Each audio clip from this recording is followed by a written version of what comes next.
Now, Rock Talk with Mitch Lafon. I am calling from lovely frozen Montreal, Quebec, Canada. A place Wow. that has always loved whatever you've been associated with. Big fans of Asia, big fans of Yes, big fans of everything you've ever touched. So, Well, we did an album up there. We did our second Asia album up there at the now defunct Le Studio up in Morin Heights. Le Studio was a great place, and Wasn't it? I mean, it's such a shame. I mean, it's just a sort of fallen into disrepair, hasn't it? And it's just kind of, I don't know what they did with it in the end, but I saw some of the pictures of it, and it was all dilapidated and overgrown, and I don't know if it's still there, is it? It is. There is, in fact, a Save Le Studio association going on where they want to renovate it and at least make it like a tourist attraction. But I mean, you think about it. You had you guys, you had the police, you had Rush, you had all these people, and it just Rainbow, and yeah. it's actually not that far from me. It's about 45 minutes or so from me. It's not that bad. I should go visit. Right, okay. I got quite good at skiing when I was there for a bit, because we were there for about 3 or 4 months. Actually, right over winter time, so it was great. We had a good time there. Yeah, well, it's a great place. It was a great studio, but listen, it's 2021. Who needs a studio, right? You just turn on your computer, you throw it into Pro Tool, right? In fact, let me just ask you about that. This is the thing. You know, we all work particularly, with the current situation. I think everyone just sort of works from home now, so it's. It's the way it's gone. Well, all right. So, I'm just going to get started here. Talk to me about working on Downes Braide Association. But just before that, how do you work when it comes to making new music? Do you just sort of launch up the Pro Tools and you send it here, and then you send an MP3 over to the guy and he layers his vocals, or do you still like to be in a room? That's pretty much how it works. I think that because Chris has been in LA for the last 10 years. He's actually just moved back to the UK, but. That was pretty much the way that we've been doing all our albums. So, this is the 4th album now, and then that's pretty much the way that we've done it from the off. So, it's you fire some files over, and then he fires them back, and that's how it's kind of worked for us. Listen, it's working. So talk to me about putting together DBA and putting these albums together, because I've listened to the music. And I love it. I mean, there's a danceable kind of characteristic to it. It's fun. It's upbeat. Why did you decide to get involved in this? Because obviously you could go back and you could do some Yes stuff or some Asia stuff. Or you could even bring back, Video Killed a Radio. You have all these other things. What was interesting to you about creating a new band and a new outfit and a new musical vision? Well, I think that it's always,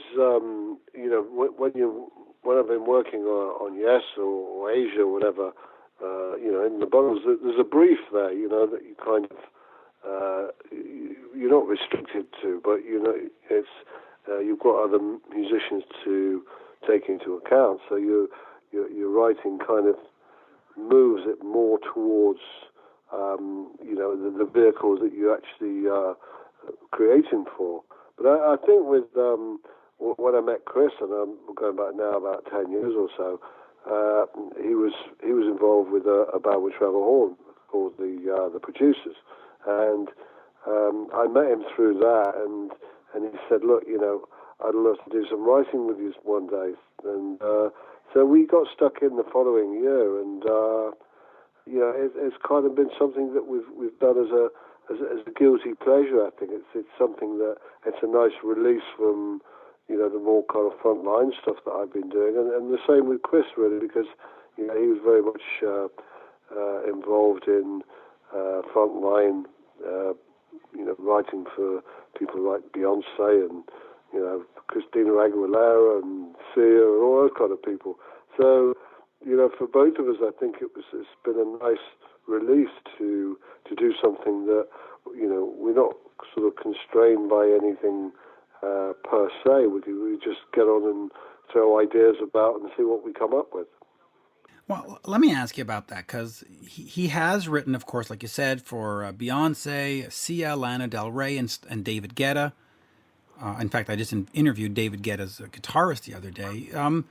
But you've also had a winning formula in writing songs, whether it's the Asia stuff, whether it's Video Killed a Radio Star.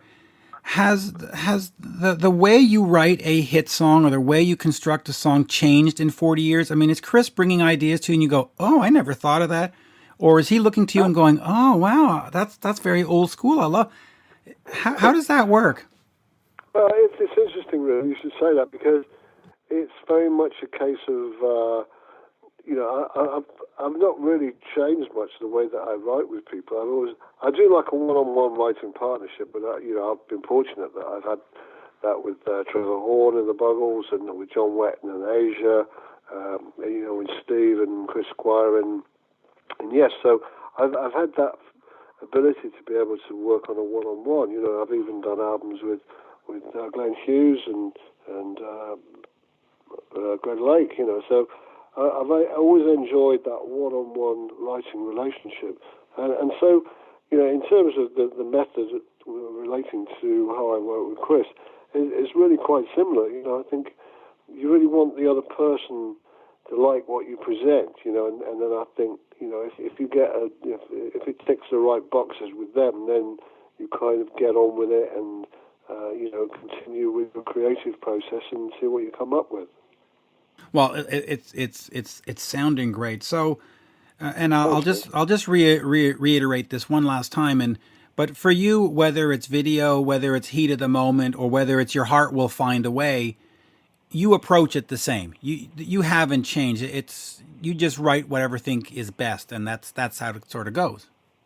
I think so. Yeah, I think it's you can't really decide what you come up with. I think that some people maybe a bit more straightforward, disciplined, in the way that they work. But as I say, I've always had that great relationship with people that I've worked with, and with Chris, it's really much the same. That I give him a basic idea, in a similar way that I used to work with John Wetton. Is that I'd say, look, I've got this verse idea, or I've got this chorus idea, and then you kind of combine your ideas together, and that's how the song comes about. So it's it sounds simple in many ways, but by the other token, you've got to have a confidence in the person you're working with, and as I say, you really want to please them, so that when you come up with something, you feel, well, this has really been worthwhile, and I'm really happy with the way it's turned out. So then for you, what makes a good song? Because I tell you, listen, back in the day, I heard video on the radio, the car radio, my mom's old Volkswagen, whatever it was, Rabbit, I think it was called. Yeah. And automatically I was attracted to it, and I still love it 40 years later. And you hear Heat of the Moment, and 40 years later, you still love Heat in the Moment. And I heard first Skyscraper Souls from DBA, and I went, man, this is fun.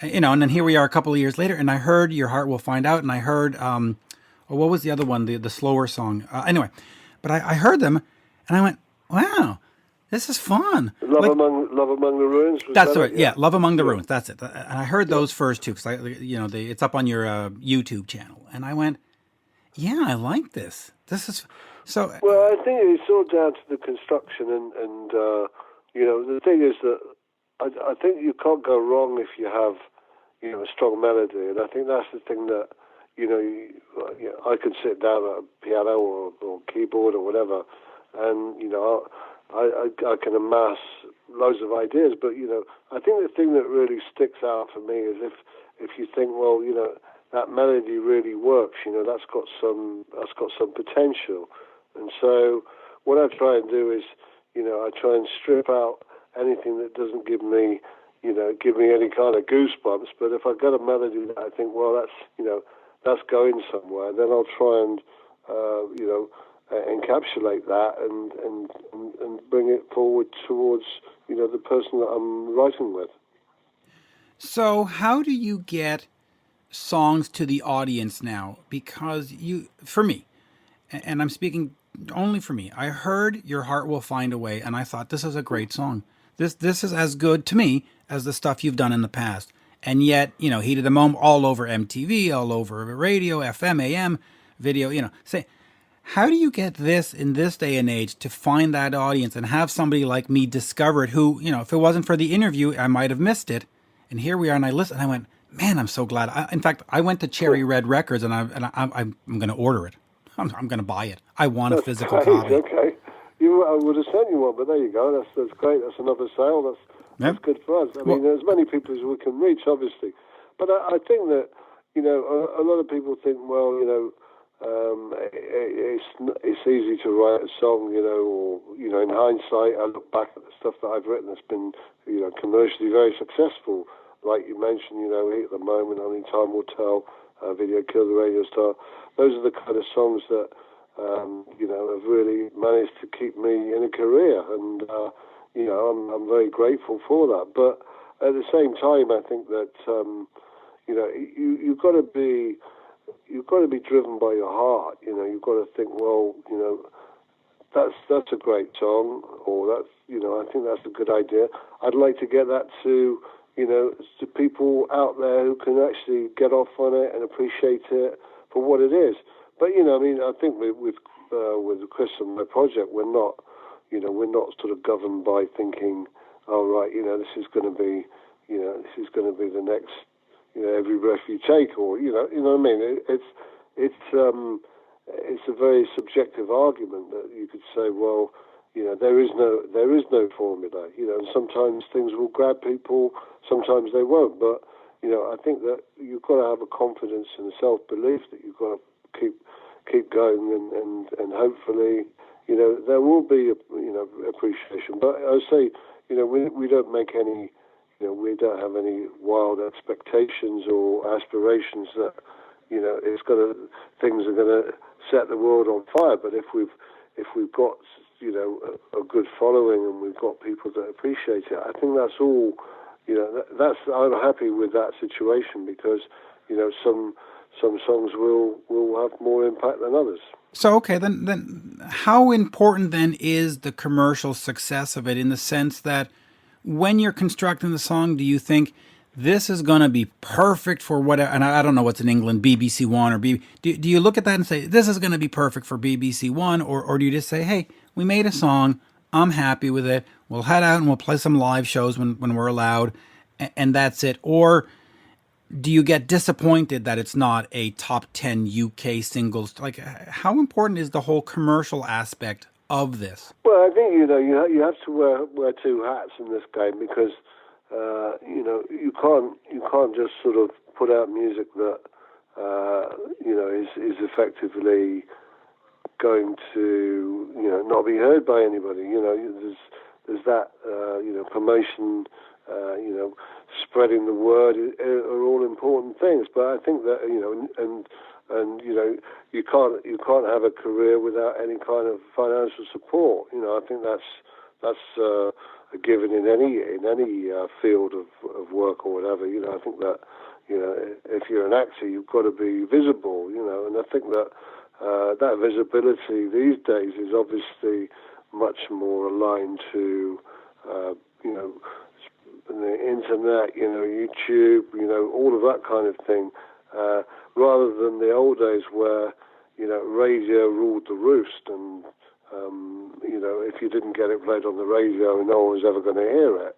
I think now it's much more widespread. So the fact that it wasn't, if it's not on Radio 1 or Radio 2, that doesn't necessarily mean that you're not reaching people, because you have all those other mediums that you can translate your music through. And I think that in many ways, I think that's a good thing, because I don't think it doesn't limit you anymore. Because I think that the days of people would make a record or whatever, make a single or an album or whatever, and if it wasn't picked up on by, say, the frontline radio stations, then it would probably disappear into the ether. But having said that, I think that now people have got a much wider choice. People have got much different ways of listening to music. So I think that is a good thing because it becomes much more widespread. Yeah, it really does. So, all right, let me ask you this. You had legendary painter Roger Deen do the artwork for this. In 2021, how important is the visual aspect to presenting a record? Because I remember, as you do, going into the record store and you flip through, and I bought records based on the cover sometimes. Not always. I mean, sometimes I went in and I wanted an Aerosmith record. I bought the Aerosmith. But sometimes you flip through and you go, wow, that looks cool. But we don't really have that anymore. As you're flipping through Spotify or Apple Music, you just go, oh, I know Geoff. I'm going to go listen to what. But yet you had Roger. So how important is that visual aspect still? Well, I still think that it's got relevance. And if you think about when we did go in those record stores and we picked up that nice big fat piece of vinyl with a beautiful cover and the gatefold and all the rest of it and the wonderful artwork and all the all the stuff in the middle of it, opening up and finding out, all the lyrics and everything like that, and multiple photos. It was really, those old vinyl albums were really a real package within themselves. And I think that, we lost a lot of that when it got condensed down to a CD, which is, basically a little bit of paper in a plastic container. I think that. That for some time was really lost, but I think now that people are thinking more about the presentation of it, vinyl is having some kind of a resurgence because I think people still like that the ceremonial thing of opening that big package and looking at that artwork and putting the vinyl on the turntable and dropping the needle on the stylus on the record and hearing that little bit of crackle as it starts to kick off. I think that that's still got some merit, and I think that we felt that having a sleeve that was pretty standout, and I think that with getting someone like Roger, because I've got a long-standing relationship with Roger, obviously going back to 40-odd years to the Drama album with Yes, so that's when I first met Roger.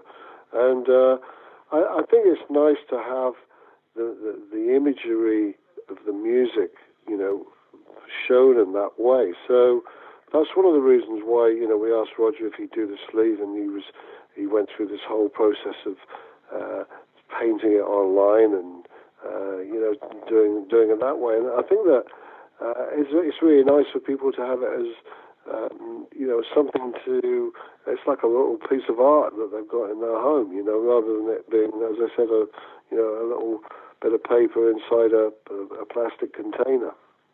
Listen, to me, the art is important. And like I said, I did actually buy some albums based just on the artwork, just because it looked cool. Yeah. So let me ask. Yeah, I mean, sorry, I was going to say that, some of the iconic albums by artists, like ELP with the Geiger painting, the original King Crimson album, Court of the Crimson King. Those albums are, the visual aspect of it is quite incredible, and I think that, that's something that I don't like to see that go, because as you say, you can shuffle through stuff on Spotify or whatever, and it's not really the same as actually having that item in your hands. I agree, and I'm probably going to reveal my age in this, but to me it doesn't exist if it's not on CD. Now, I know people love vinyl and stuff, but the whole MP3 thing, I don't know. I mean, I'm staring at a stack of UFO albums right next to me, UFO box, and I like that. I like that mess. I like the little tower of CD. I mean, I like that.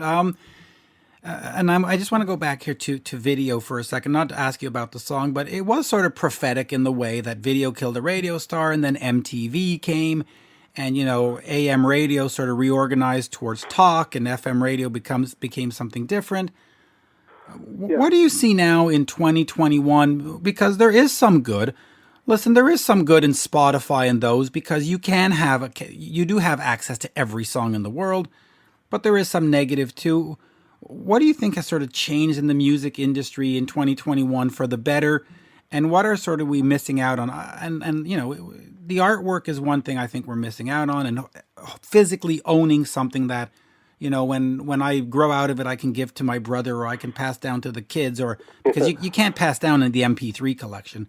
No, I know, because it's basically noughts and ones. It's just a digital Right. representation. Yeah, I mean, it's a difficult argument, really, because I'm sure that the people, youngsters in the 60s and 50s and 60s were, they wanted their generation and they moved on, and I'm sure that the people of the older generation then were like, what is this new stuff? I can't deal with all that. I want to go back to the 30s and 40s. So you have to. I think you have to accept change, and I think you have to. I wouldn't want to deprive today's generation of what they get off on, musically or whatever. But obviously, I think it's much more. Certainly, since my generation of, say, I'm sort of 70s and 80s, really. So, I feel blessed that I had that great generation where, there were all those wonderful bands and all those wonderful songs that were around. You look at the charts in those days, and every song was virtually a memorable song. And I think that that's something that I do miss. In more recent times, is that you don't really get that. Things come and go very quickly. There's almost a very sort of fast conveyor belt of stuff. So I can't really see that changing back to where it was. I don't think that that's the new generation are going to get off on a lot of different things. I think because music has accumulated. It's not there's another 30, 40 years of music since I was around, or since that was my generation. So, you've got this massive accumulation of stuff that will probably just keep going on and on. But, having said that, I think, if you walk around a shopping mall, you're more likely to hear, an Eagles song than you are to hear a Jennifer Lopez song. It's almost like that era was ingrained into people. It's almost buried into their psyche, and even young people, I think, know those songs because, so take a song like "Video Killed the Radio Star," for instance. Young people know that song. For whatever reason, it's almost like it's been around for so long that they will have heard it at some point. Even today, like you said, it kind of goes on and on. So where it's going to go is a very good question. I think that it's much more widespread now, because of the internet and all the different types of audio-visual things that people get off on, like gaming and all that kind of thing. It's just like the audio isn't the big all-important thing that it used to be, and I think it's just changed. I think that technology has changed the way people, access music, and maybe for the better, maybe for the worse. But I just think that, I wouldn't want to be the guy to stand up like my old grandfather was and say, this is a load of rubbish, this Beatles stuff, So, yeah, I mean, that's my stance on it. I got to say, I've never understood that music. I have these discussions with people that are in my age group, over 45, and they go, oh, today's music is horrible. I go, well, no, it's not. Maybe I don't want to listen to it, but my daughter certainly loves it, and in 50 years or in 20 years, it'll have the same, But you're right about... There'll be another generation that will go off another... yes, and it's the way it should be. Because think about it. Yeah. We would have grown up all forced to love Elvis. We all would have been forced to love the Beatles. Now I love the Beatles, but I also love my Aerosmith and my Cheap Trick and my Video Killed. Yeah, and it's, you can't really put a wall up on this generation. I mean, they're when you think about it, it's been a very, very tough time for this generation of young people. They haven't had with the pandemic and. The fact that many of them are having to do things very differently from the way that we could, do things. We could go out and, go to parties and have girls there, and everywhere, and just basically the gloves were off. You just had a good time, and I think that this last year or so, where these restrictions have been in place, it's almost kind of robbed this generation of the things that we really took for granted.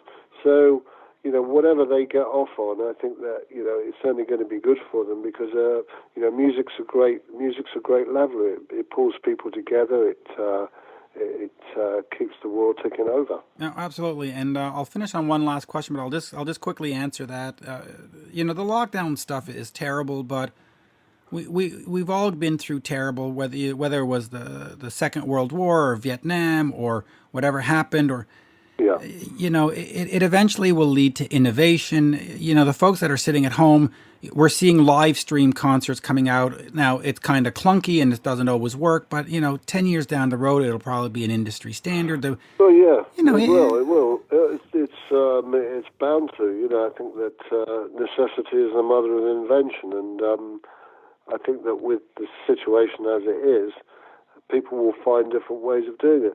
Like you say, it is kind of clunky. You see because the audio is an easy thing to transmit, but visuals take much more memory. They require a lot more sophistication, and to sit at home with your on your Zoom or whatever, and it's almost sort of jumping here there, depending on your domestic Wi-Fi connection or whatever. It's not the perfect medium to view stuff. But yeah, I think that the streaming thing will improve. I think that live, it's got to happen. People have got to find a way of getting out there and getting their music out to people and getting their visual stuff out to people. Hopefully, live music will make some kind of return at some point. But it's been tough. For a lot of musicians, certainly something that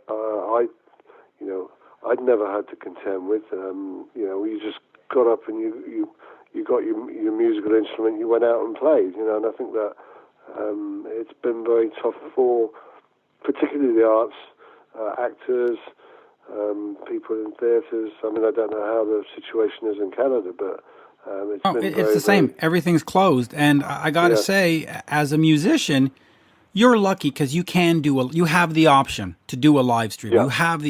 If you're the guy on Broadway and you're in whatever the Lion King and there's no Lion King, well, you can't do Lion King on. I know. Or if you're an actor or an actress and you've trained for that role and the shows were about to just open, and then all of a sudden the curtain comes down on you and there's nothing for months and months, even years, that's got to be very, very tough because, the training that you have to do, I'm not saying that, every musician, I mean, I had classical training, so, I did do that, I went that route, but, a lot of musicians I know are self-taught, they rely on performing live as they've not had any great commercial success or any royalties that they can rely on or anything like that, so they're totally dependent on going out there. And like you say, those guys that play in the, their livelihood is playing in the orchestral pit in the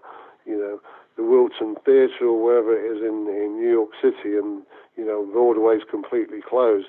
And they've got to think about how they're going to stay alive. It's a very, very, very, very hard. It's awful. And when it does come back, I don't know anybody who can just sort of sit at home for 2 years. So they're probably going to be working in some other thing. They're going to essentially have a new life. Do they leave the new life? And of course, you have to keep training. So you can't just come out off the road and think you're going to be in the Lion King. So it's going to be. But I'll finish with the album.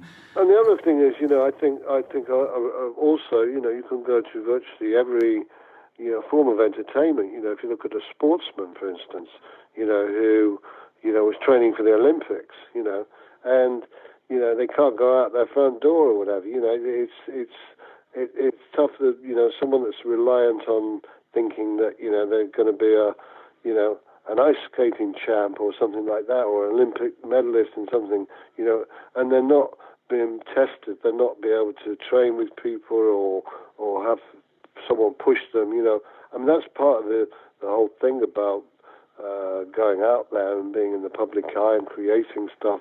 You have to really be pushed, you have to push yourself.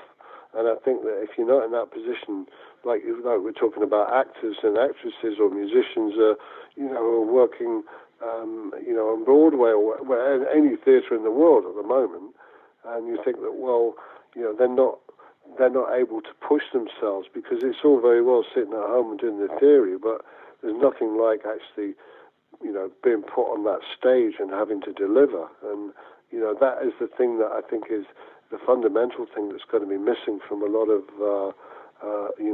people. No, I fully agree, and I'll finish on this. Halcyon Hymns, of course, is out now. It does have Marc Almond of Soft Cell on there, and I actually tried to set up an interview with him the other day, and the publicist said, "Oh, we don't handle him anymore." And I was like, "Oh, damn it!" Oh, okay. So tell him to call me. But just what does it mean to have Marc on there? Because he's got such a distinctive voice, and when you hear their cover of the song, "Tainted Love," everybody thinks it's a Soft Cell song because he sold it so good as his song with his voice and his conviction.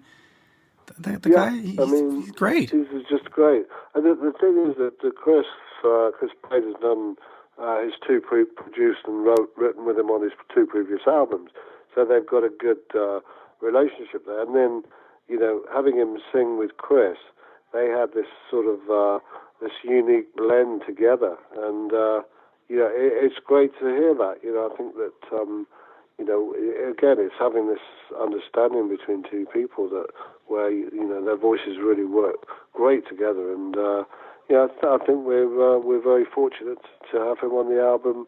I think we're fortunate to be able to carry on and make albums, and have them released, and stretch it out to people like yourself who will obviously get enjoyment from it. I will, and I will just say, as we say in Montreal, merci beaucoup, and I'll just quickly end on your music has meant a lot to me over the years, and I just remember having my mom drive me around. Video killed a radio star, and that's just it doesn't get erased, and it's just stuck there, and it's thank you, because you affected me, even if it's in a small way. You did, so thank you. Thank you very much. Have a good day. Cheers now. All right, Mitch. Yeah, nice to talk to you. Thanks for the call. Cheers. Bye-bye now.